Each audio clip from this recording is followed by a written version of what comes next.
신앙 고백 사도신경 고백하심으로 오늘 새벽 예배를 하나님께 드리도록 하겠습니다. 나는 전능하신 아버지 하나님 천지의 창조주를 믿습니다. 나는 그의 유일하신 아들 우리 주 예수 그리스도를 믿습니다. 그는 성령으로 잉태되어 동정녀 마리아에게서 나시고 본디오 빌라도에게 고난을 받아 십자가에 못 박혀 죽으시고 장사된 지 사흘 만에 죽은 자 가운데서 다시 살아나셨으며 하늘에 오르시어 전능하신 아버지 하나님 우편에 앉아 계시다가 거기로부터 살아있는 자와 죽은 자를 심판하러 오십니다. 나는 성령을 믿으며 거룩한 공교회와 성도의 교제와 죄를 용서받는 것과 몸의 부활과 영생을 믿습니다. 아멘. 찬송가 191장 찬송 드리겠습니다. 찬송가 191장입니다.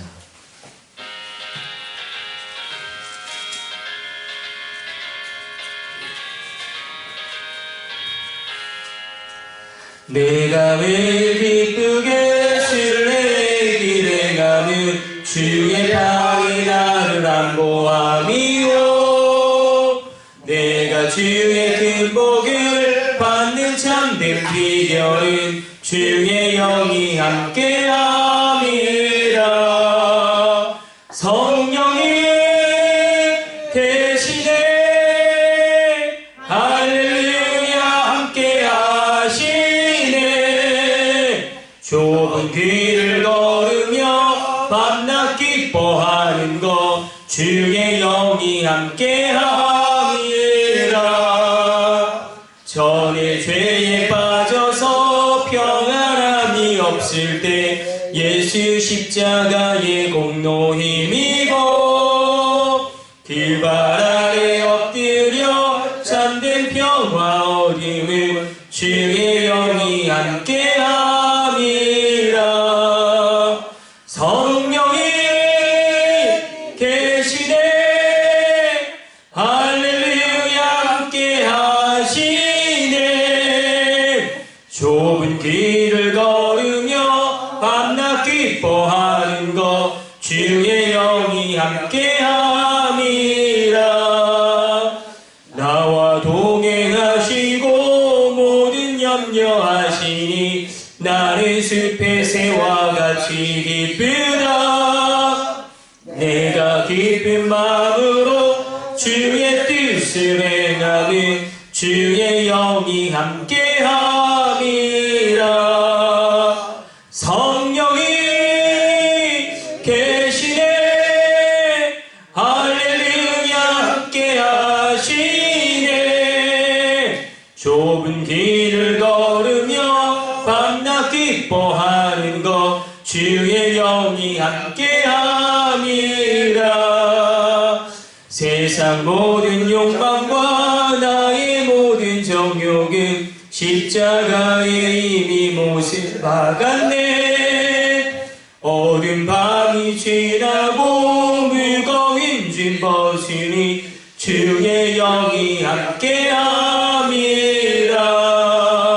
성령이 계시네 할렐루야 함께하시네. 좁은 길을 걸으며 밤낮 기뻐하는 것 주의 영이 함께함이라.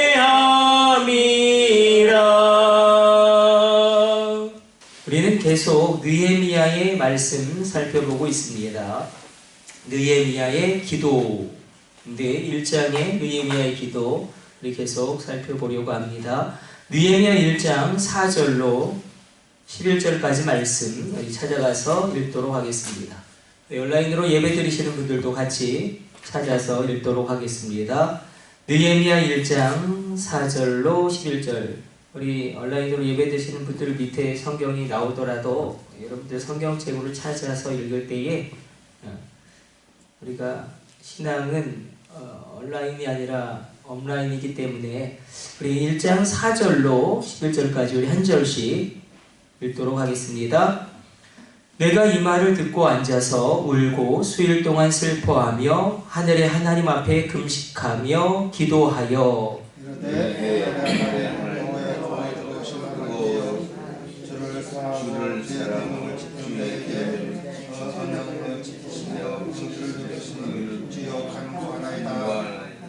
이제 종이 주의 종들인 이스라엘 자손을 위하여 주야로 기도하며 우리 이스라엘 자손이 주께 범죄한 죄들을 자복하오니 주는 귀를 기울이시며 눈을 여시사 종의 기도를 들으시옵소서.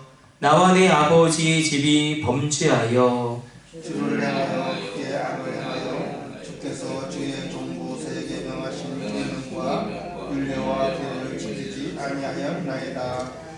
옛적에 주께서 주의 종 모세에게 명령하여 이르시되 만일 너희가 범죄하면 내가 너희를 여러 나라 가운데에 흩을 것이요 만일 내게로 돌아와 내 계명을 지켜 행하면 너희의 쫓긴 자가 하늘의 끝에 있을지라도 내가 거기서부터 그들을 모아 내 이름을 두려워하고 택한 곳에 나오게 하리라 하신 말씀을 이제 청하건대 기억하옵소서. 이들은 주께서 일찍이 큰 권능과 강한 손으로 구속하신 주의 종들이요 주의 백성이니이다.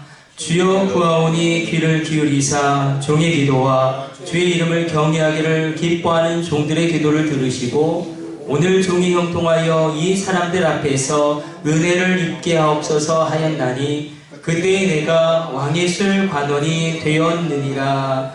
아멘. 우리는 계속해서 느헤미야의 기도를 살펴보고 있습니다. 느헤미야가 어떻게 기도했는지 우리가 한번 살펴보면 느헤미야는 무엇보다도 먼저 회개하면서 기도했고 그리고 기도할 때에 새로운 힘이 생겨서 실패하였던 것을 다시 시도할 수 있었다. 우리 그렇게 살펴보았는데 오늘 느헤미야의 기도의 색깔을 오늘 우리가 살펴보기를 원하는 것은 말씀을 붙잡는 기도였다. 말씀을 기도로 승화시키는 그런 기도였다. 우리가 말씀이 있죠. 단순히 하나님의 말씀이 있는데 이 말씀을 기도로 나의 기도의 제목으로 바꾸는 기도였다. 하나님의 말씀이 있습니다. 하나님의 말씀이 있죠. 그래서 8절과 9절로 이렇게 기록하고 있습니다.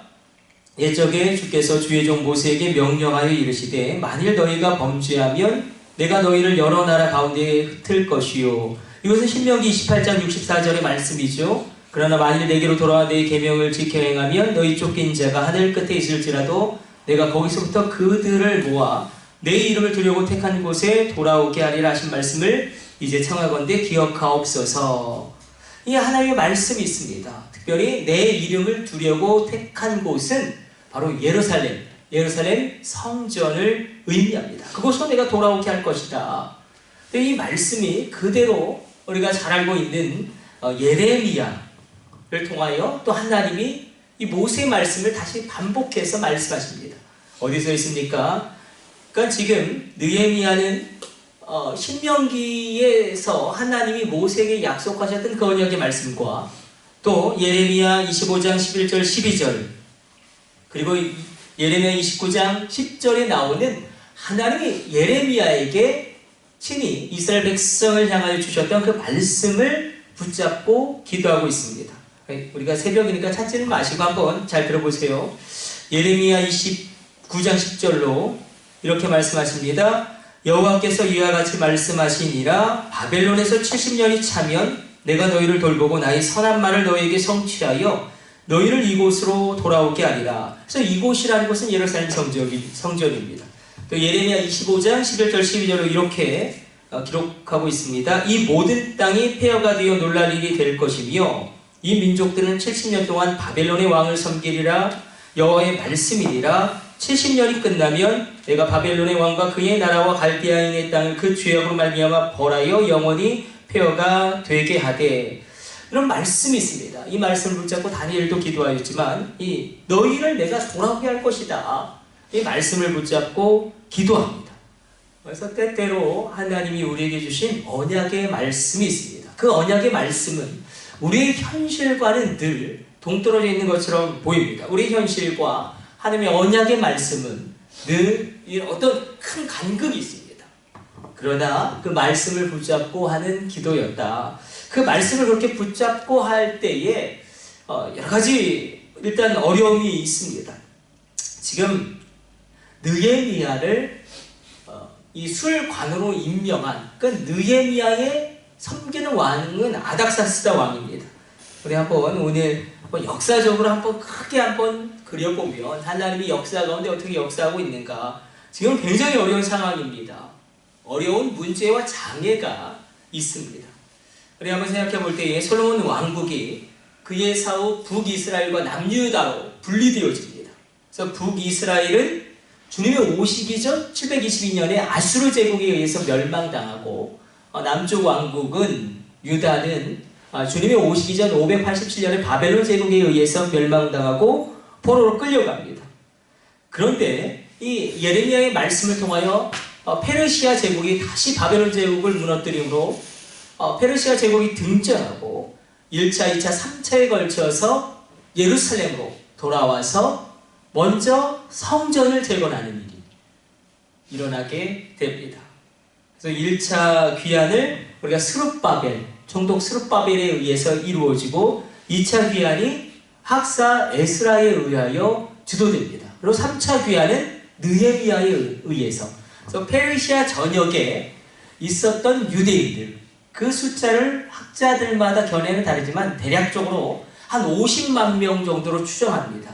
그러니까 페르시아 제국에 50만 명 정도의 유대인들이 있었을 거라고 추정하는데 그 중에서 1차, 2차, 3차 귀환 정확하게 우리가 계수해 보면 대략적으로 그 10분의 1인 5만 명 정도가 예루살렘으로 돌아오게 된 것을 우리가 역사적인 기록을 통하여 추정할 수 있습니다.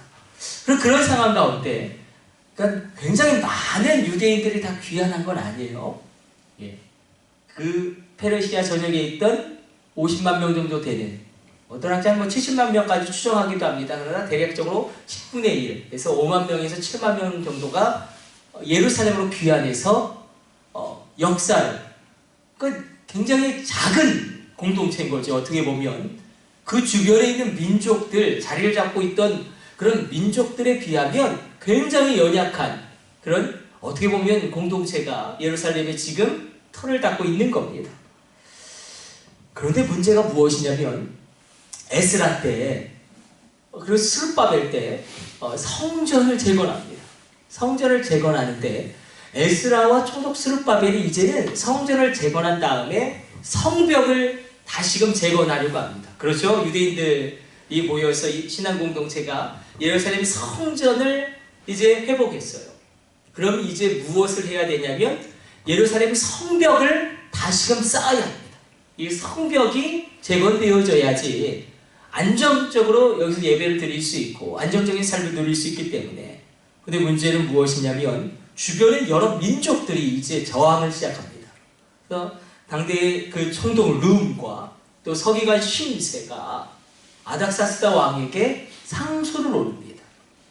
그 상소의 내용은 무엇이냐면 예루살렘 성전을 짓는 것은 종교적인 일이지만 예루살렘 성벽을 재건하는 일은 정치적인 일이고 군사적인 문제다. 지금 무엇을 건드리고 있냐면 위치예요. 왜 예루살렘이란 그 어떻게 보면 사막에 있는 그 땅이 뭐가 그렇게 중요한가? 근데 중요해요. 왜냐하면 여기에 도로가 당대의 무역로가 2개가 지나가고 있고 여기에 또 군사로가 지나가고 있고 아프리카와 유럽과 아시아 3개 대륙이 딱 모이는 그런 무역의 교통로이자 군사로의 통로이기 때문에 이곳을 장악하는 제국이 세계 패권을 가지고 갑니다. 그래서 페르시아의 아닥사스다 왕이 그러니까 느헤미야를 술관원으로 임명한 아닥사스다 왕이 지금 느헤미야가 기도하기 한 14년 전에 칙령을 내리고 변개치 못하는 헌법을 공포하게 되는데 누구든지 예루살렘 성벽을 재건하는 자는 반역죄로 처리한다는 누구든지 예루살렘 성전은 괜찮겠지만 성벽을 지으려고 하는 자는 이 반역죄로 말미암아 처단한다라는 변개치 못하는 헌법을 공포하게 합니다. 그러니까 느헤미야가 지금 기도하기 14년 전에 이미 성벽의 재건의 모든 것들이 막혀버린 겁니다. 그러니까 느헤미야의 진짜 장애물이 누굽니까? 느헤미야의 사명을 감당할 때 정말로 넘어서야 될 그 벽이 무엇입니까? 바로 자신의 상관이고 자신을 술관원으로 임명한 자신이 섬기는 왕 아닥사스다 왕입니다. 한번 조서가 내려지면 심지어 왕도 그 조서를 바꾸지 못합니다. 예를 들어서 우리 한번 생각해 봅시다. 자신이 내린 조서 때문에 다리오 왕이 다니엘을 사랑하지만 사장으로 던질 수밖에 없었어요. 그래서 헌법이라는 게 공포가 되면, 왕의 법이 공포가 되면 이게 변개되어진다는 것은 굉장히 어려운 일입니다. 그래서 아닥사스다 왕이 성벽을 재건을 중지한다는 헌법을 내리고 조서를 꾸몄는데, 이거와 반대되는 이야기를 할 때는 목을 거는 거예요. 그냥 단순히 직위가 해제되어지고 그런 수준이 아니라, 보직 해임되는 정도가 아니라 자기가 처단되어지고 죽는 겁니다. 이런 상황에서 느헤미야가 기도하는 가운데 성벽을 재건해야 된다고 왕에게 이야기를 해야 되는 거예요. 자기가 가장 고위직에 올라 있고, 그리고 왕의 술관원이기 때문에 왕에게 이제 우리가 예루살렘 성벽을 재건해야 됩니다. 그리고 그 성벽을 재건하는 게 페르시아 제국 전체의 이익에 부합됩니다. 이거를 이야기를 해야 되는데 결코 쉬운 일이 아니죠. 그래서 기도하는 거예요. 불가능한 일인데, 근데 뭐라고 이야기하냐면, 불가능한 일이지만 하나님이 이렇게 말씀하시지 않았습니까? 하나님이 모세에게 이렇게 언약을 주시지 않았습니까? 예레미야를 통하여 이렇게 우리 민족에게, 우리에게 말씀을 주시지 않았습니까? 그 말씀을 기도로 승화시킵니다. 그래서 우리가 느헤미야의 기도, 그 기도의 힘은 바로 이 말씀을 붙잡고 나아갈 때에 불가능한 것을 하나님께 아뢰는 것입니다. 잠언의 말씀을 보면 왕의 마음을 결정하는 분이 하나님이시다라고 기록되어져 있습니다. 왕의 마음을 왕의 마음은 느헤미야가 움직일 수 없습니다. 왕의 마음은 하나님만이 움직일 수 있습니다. 그래서 기도라는 것은 우리가 능력이 되는 이유가 여기 있습니다. 기도하게 되면 내가 해야 할 일을 하게 됩니다. 그리고 기도하게 될 때에 하나님은 하나님만이 하실 수 있는 일을 시작하십니다. 이런 놀라운 느헤미야의 기도가 오늘 이 새벽 우리 가운데 회복되어지기를 원합니다. 우리 기도하겠습니다. 하나님 감사합니다. 오늘도 우리가 하나님의 말씀을 붙잡고 느헤미야처럼 기도하기를 원합니다. 하나님이 나에게 주신 그 언약의 말씀, 하나님이 우리 가정에게 주신 그 언약의 말씀, 하나님이 우리 자녀에게 주셨던 그 귀한 언약의 말씀을 우리가 기도로 승화시켜 하나님께 다시 아뢰는 느헤미야의 기도가 일어나게 하여 주시고, 말씀을 붙잡는 기도가 얼마나 강력한 기도인지 우리로 깨달아 알게 하여 주옵소서. 이 새벽 주의 종들이 언약의 말씀을 주장하며 선포하며 닫힌 입술을 열고 간구함으로 그 마음의 소원을 아뢰일 때에 하나님의 놀라운 언약의 말씀이 현실이 되어지며 성취되어지며 완성되어지는 일이 있게 하여 주옵소서. 이 모든 것을 우리 주 예수님의 이름으로 기도드립니다. 아멘. 주님 가르쳐주신 기도 드리겠습니다. 하늘에 계신 우리 아버지, 아버지의 이름을 거룩하게 하시며 아버지의 나라가 오게 하시며 아버지의 뜻이 하늘에서와 같이 땅에서도 이루어지게 하소서. 오늘 우리에게 일용할 양식을 주시고 우리가 우리에게 잘못한 사람을 용서하여 준 것 같이 우리 죄를 용서하여 주시고 우리를 시험에 빠지지 않게 하시고 악에서 구하소서. 나라와 권능과 영광이 영원히 아버지의 것입니다. 아멘. 우리 주여 3차 안식으로 합심으로 기도하며 나갑니다. 주여 주여 주여